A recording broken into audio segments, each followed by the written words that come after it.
el enojo tiene su pasión en la ira.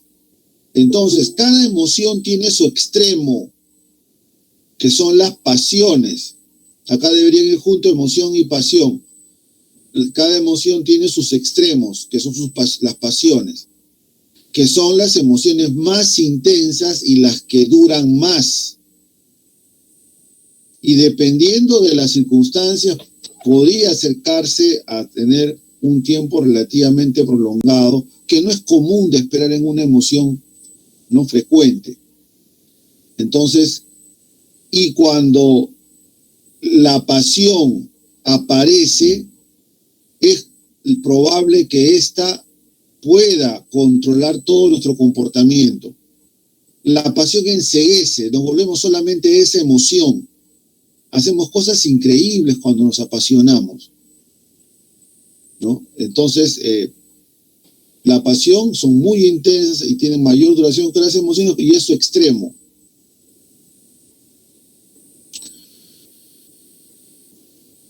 ¿Qué funciones tiene la emoción? Ya nos imaginamos que nos prepara para la acción, ¿no? Nos permite una adaptación al medio ambiente. En el Homo sapiens, mientras evolucionaba, teníamos que estar, ¿no? Los primeros seres humanos tenían que estar prestos a las inclemencias del medio ambiente, de los animales, tenían que estar preparados para la acción, para huir, para defenderse. Hoy día también para evitar una serie de circunstancias que pueden ser dañinas, pero nos preparan para la acción. Es importante. Sin emoción difícilmente podríamos reaccionar como lo hacemos comúnmente ante un peligro o una situación difícil. Y por eso nos permite ir dándole valores diferentes a las circunstancias, momentos que pasamos en nuestra vida. Vamos dándole un valor a cada momento. La reunión familiar, la reunión con alguno de los padres, con los hermanos, le vamos dando a cada circunstancia un contexto emocional. Por eso va a dar forma a nuestro comportamiento futuro. Por eso, ¿quién no tiene, por ejemplo, sentimientos de tener a la familia cerca cuando llega la Navidad? ¿Por qué? ¿Por qué buscas que hasta, no importa, dices tú, no, yo tengo ya mi sobrinito, dice un alumno, no importa, le compro si quiero un muñequito de unos cuantos soles, pero lo tengo que regalarle? ¿Por qué te vienen esos sentimientos repentinos, inevitables? Porque le fuimos dando forma con emociones, y ya son hoy día emociones, si es que no más. El hincha del equipo de fútbol, pero también el hincha del grupo de rock o el grupo musical, porque es capaz de hacer cosas increíbles para participar en el concierto o ir al partido, porque está en un nivel de pasión, ¿no? Y finalmente, también la interacción social. Los gestos nos permiten anticiparnos e interaccionar. El lenguaje no verbal, que pasa inadvertido, pero es fundamental. Las personas interactuamos a través de gestos del rostro y del cuerpo, y ayuda a regular la interacción social. Las emociones son, por lo tanto, importantes. El liderazgo, por ejemplo, el líder tiene que tener formas de percibir el grupo. Por eso es que el líder tiene que sentir como el grupo, sentir emocionalmente como el grupo, ponerse en el lugar de cada uno de sus integrantes. El liderazgo, entonces, que es una forma de interacción social, está mediado fuertemente por las emociones. ¿Qué partes tiene una emoción? Proceso típico de los estados afectivos. Tiene 3 componentes. Ojo, esto es importante para el examen. Componente subjetivo de sujeto, lo que el propio sujeto percibe o siente, o sea, la parte interna, lo que sucede dentro del cerebro o en el cerebro, sí, la psique de cada sujeto es algo subjetivo. Lo conductual es lo que vemos, lo que percibimos. Es la conducta observable, es lo conductual. Y lo fisiológico son los mecanismos, son las reacciones fisiológicas, latidos cardíacos, palpitaciones, cuando me asusto, no dicen algunos, siento que se me sale el corazón por la boca, ¿no? O por ejemplo, también adrenalina pura. Hay personas que llegan a hacerse tan, tienen incluso una suerte de adicción a las emociones intensas, a la adrenalina, por eso le dicen ellos deporte de aventura, adrenalina pura. Pero es que buscan esos estados emocionales intensos. Por ejemplo, ¿no? Porque la emoción y los estados afectivos tienen características fisiológicas muy, muy importantes para poderlos diferenciar de otros estados.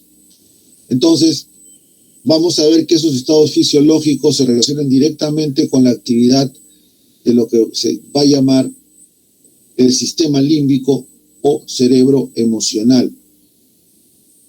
Entonces, lo subjetivo es cómo percibo la emoción, cómo percibo el examen.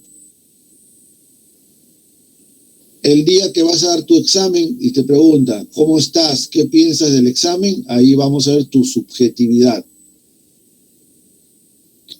Ahora también podrían preguntártelo. ¿O qué piensas sobre tu preparación?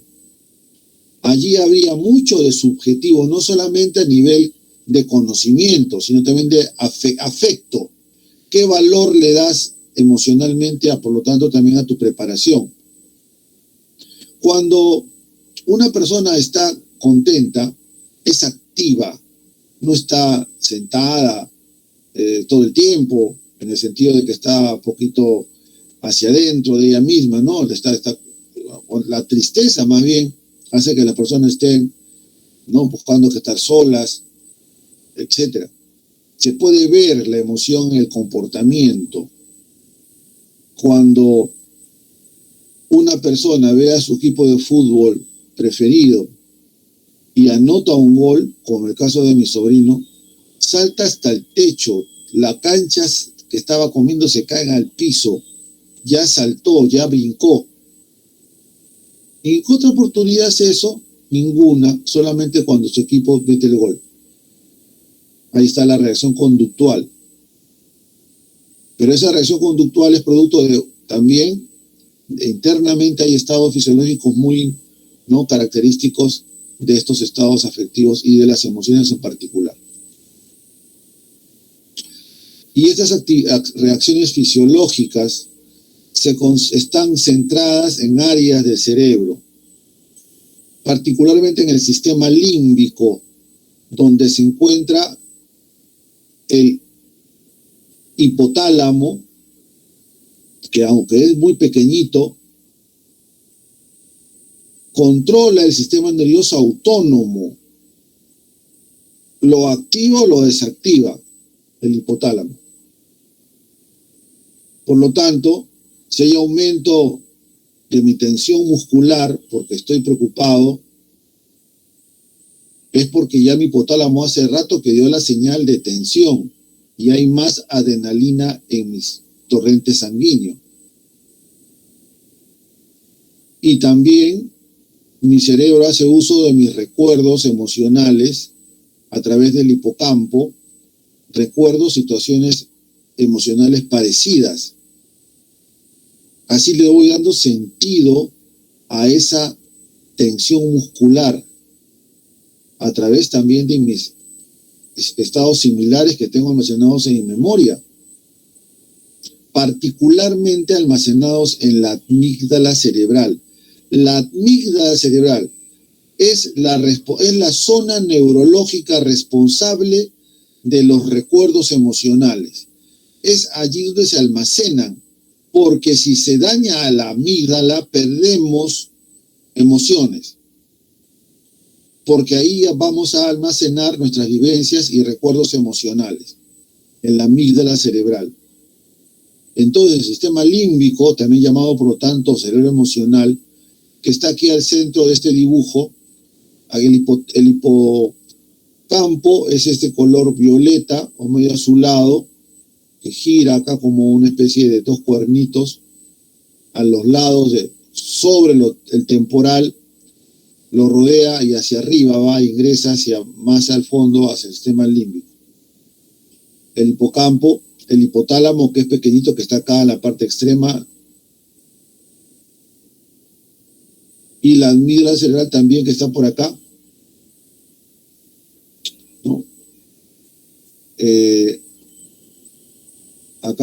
Acá estaría más o menos la amígdala cerebral.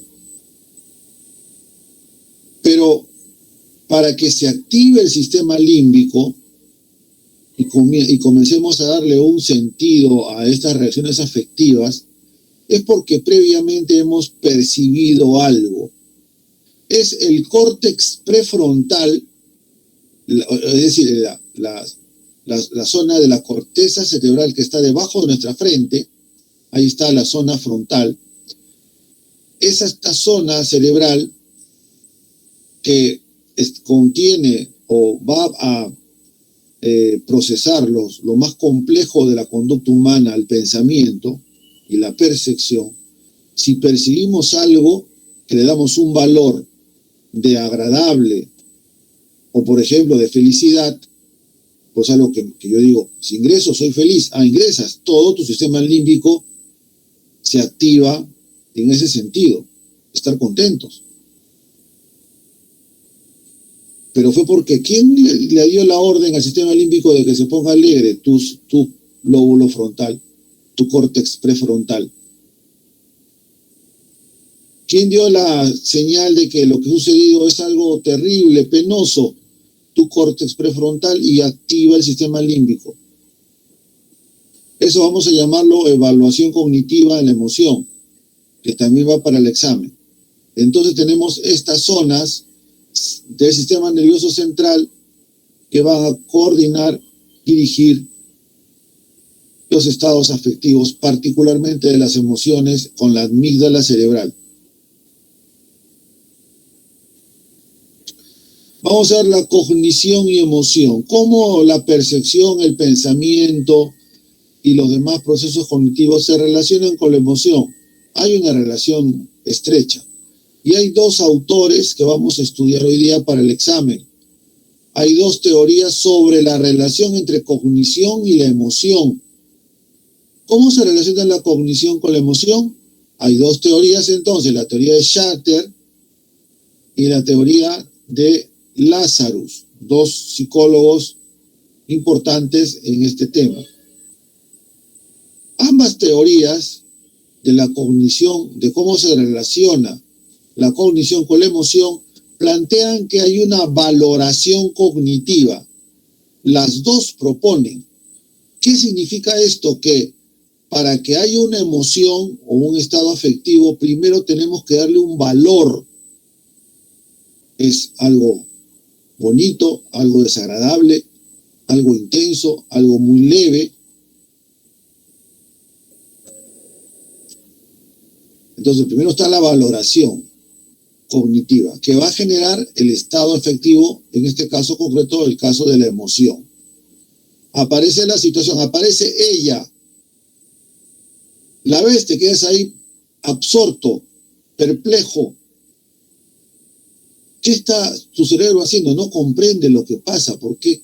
¿Por qué te gusta tanto? Valoración cognitiva, que produce emociones. O para ella el simpaticón, ¿no? Lo ve y ¿qué pasa? Se sonroja, palpitaciones. ¿Qué sucede?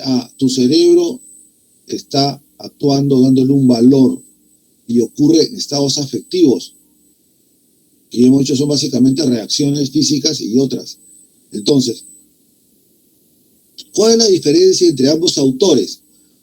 Los dos autores que vamos a revisar están de acuerdo con que hay una valoración cognitiva para que aparezca la emoción. La diferencia está en cómo es esa valoración cognitiva. Para Shatter, una vez que se da la situación, el estímulo, aparece ella o aparece él, ¿no? Para Shatter habrían dos valoraciones. Shatter pone mucha atención en cómo valoramos nuestras reacciones fisiológicas. ¿Por qué hay personas que ven un insecto y son capaces de saltar y suben a una mesa, saltan a una silla, dan un brinco increíble? Cuando la persona que tiene miedo a los insectos siente que su corazón comienza a palpitar intensamente, se inicia el proceso, o es parte del proceso de valoración. La percepción de los cambios fisiológicos tienen un valor importante para Shatter en la aparición de la emoción o el estado afectivo respectivo. Tenemos que valorar, darle una interpretación a lo que ocurre con mi reacción fisiológica, palpitación del corazón, aumento de la temperatura, me sonrojo, ¿no? Aumento de mi respiración, a tal punto que se puede paralizar del asombro. Valoro esa reacción fisiológica. Y también valoro el propio hecho o situación que está ocurriendo en términos estrictamente de pensamiento y de percepción. Entonces, se valora el hecho en términos de pensamiento, es bueno, malo, agradable, desagradable, y también lo que ocurre con mi cuerpo, con mi reacción fisiológica. Estas dos valoraciones se suman para dar la aparición a una emoción respectiva. ¿Cómo podemos encontrar esto en la realidad? Cuando hay personas que tienen fobias, por ejemplo los insectos, lo que se hace es tomar la teoría de Shatter. Se le enseña a la persona primeramente dibujos y fotos del insecto al que teme tanto. La persona se sonroja, se le salen los ojos de las órbitas. No, señor, es una foto. Ah, ¿verdad? No, dice, sí, señor, cálmese, relájese. Es un video, señor. Es un video. Ah, de veras, no, tranquilo. Ahora más bien usted cuando vea la foto del insecto o vea el video, señor, relájese, siéntase muy bien. Acomódese en el sofá, a ver, ya traigan una almohada ya. A ver, señor, voy a poner el video del insecto. A ver, relájese, tranquilo, señor, relájese. El psicólogo le aplica una técnica de relajación. Y luego le muestra el un insecto muerto en una caja transparente. Señor, acá hay un insecto. ¡Oye, no, sáquelo de acá! Grita el paciente. No, señor, tranquilo, está muerto. No, ya no me acerco ya, aquí lo voy a dejar. Está lejos de usted. Pero vea, está muerto. Está muerto, sí. Y poco a poco el paciente se acerca y confirma que está muerto el insecto. Ya ve, señor, está muerto. Coja usted la caja, muévala. Sí, está muerto el insecto, ya murió. Sí, señor, ya ve. Cálmese, siéntese. Lo voy a dejar a este lado para que lo siga viendo. Relájese. Entonces, esa persona que valora la reacción fisiológica que le pone con tanto miedo, ahora comienza a percibir lo contrario. Estamos haciendo que valore de forma diferente su reacción fisiológica. Llega un momento en que se le da un insecto de plástico y lo puede agarrar el señor y finalmente va a haber ya otro insecto muerto y lo va a poder agarrar con un guante. Y vamos a ver después que ya habrá acabado su fobia, al menos en gran parte. Se aplicó la teoría de Shatter. Cambiando su valoración fisiológica, cambiamos su reacción emocional. Ya no tiene fobia a los insectos. ¿Qué dice Lazarus? Para Lazarus solamente hay valoración cognitiva. No tiene que ver nada aquí los latidos de corazón ni lo fisiológico, solamente se evalúa cognitivamente. Hay una primera evaluación que llaman primaria y la segunda valoración obviamente secundaria. Las dos evaluaciones, que son una secuencia de otra, llevan a una emoción. Por ejemplo, acá nos dan el ejemplo de conducir el carro por primera vez. Valoración primaria, ¿qué tan difícil es? Evalúo qué tan difícil es. Y la segunda valoración es, ¿puedo con eso? ¿Puedo pasar el examen? La suma de estas dos valoraciones lleva a una emoción. Si la persona evalúa que no puede con el examen, que no sabe qué hacer ni cómo hacer, va a tener problemas durante la clase y durante el examen. No lo va a pasar seguramente porque evalúa que no puede.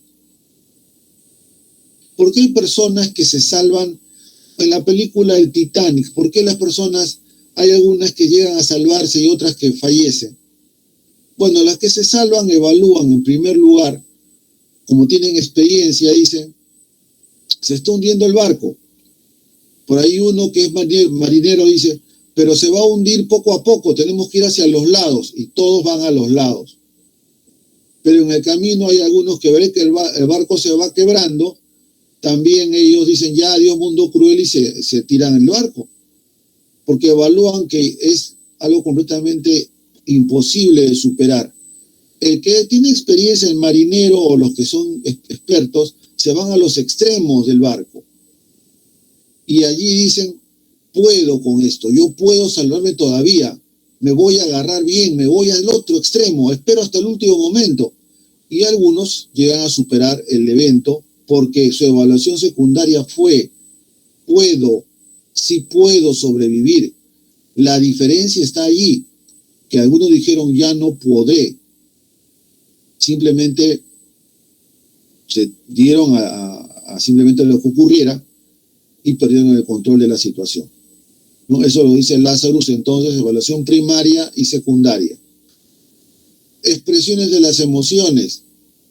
Darwin, que estudió intensamente, muy ampliamente las emociones, nos plantea que son adaptativas, nos permiten estas adaptarnos al medio ambiente, por lo tanto nos sirven para sobrevivir, para preservar la especie, y tienen una característica universal. Incluso compartimos las emociones básicas con los animales, el miedo o la alegría.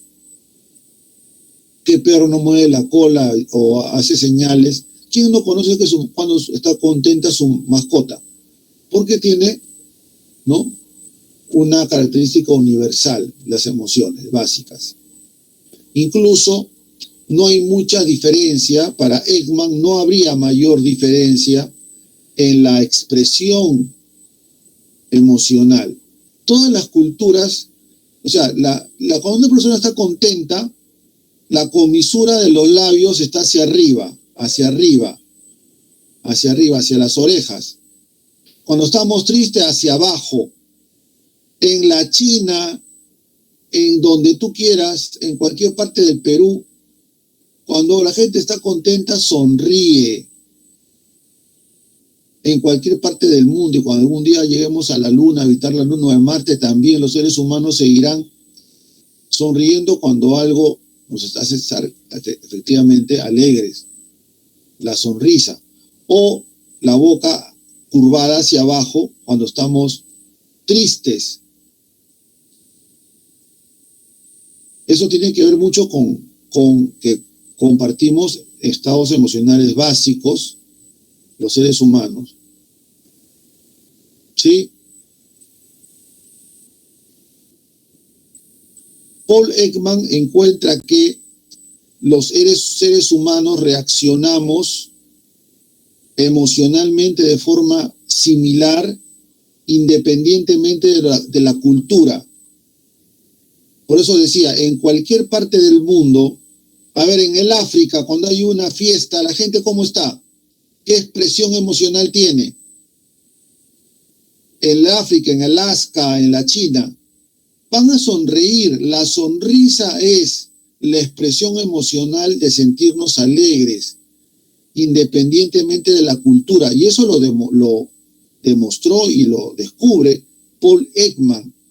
Él analiza las reacciones emocionales en diferentes culturas y encuentra que las personas reaccionan de forma similar. Alegría, tristeza, asombro, de forma similar. Y esto lo hace Paul Ekman poniendo en práctica las teorías de Darwin, quien plantea que habría una universalidad de las emociones. Eso lo planteó Darwin, era su hipótesis. ¿Quién la confirma? Paul Ekman, cuando encuentra que en todas las culturas se expresan las emociones de manera similar. Por ejemplo, la alegría.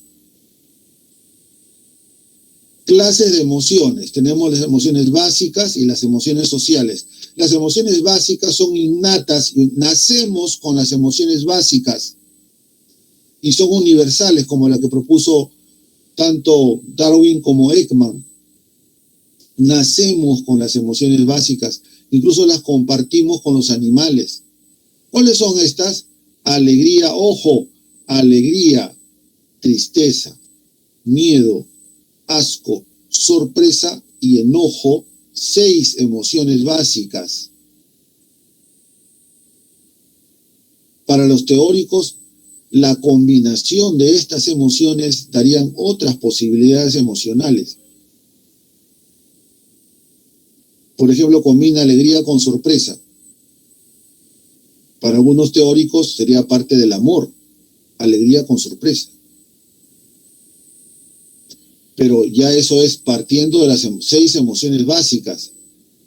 Ojo, esto sí tenemos que memorizarlo para el examen. Pero hay emociones que aprendemos socialmente, que vendrían a ser los sentimientos, ¿no? Las emociones sociales o las emociones que aprendemos en sociedad son, por ejemplo, celos, vergüenza, culpa, orgullo, envidia y otros. A ver, repitamos. Las emociones básicas que nacemos con ellas porque son innatas, ¿no?, van a generar las mismas reacciones y expresiones faciales, por ejemplo. Cuando tenemos asco a algo, cualquier persona que tiene esa misma emoción de asco hace exactamente lo mismo. Arruga el rostro, la boca la retuerce y hace gestos de desagrado. Todos tenemos la emoción de asco, incluso los animales. O la sorpresa, se nos salen los ojos de las órbitas. Estiramos la cara de asombro, sorpresa. Eso lo tenemos todos en el mundo. El ser humano comparte estas emociones básicas. Igual el enojo, cuando nos molestamos. Bueno, el enojo es fuerte, las personas te enseñan los dientes, cierran los puños, se está enojando.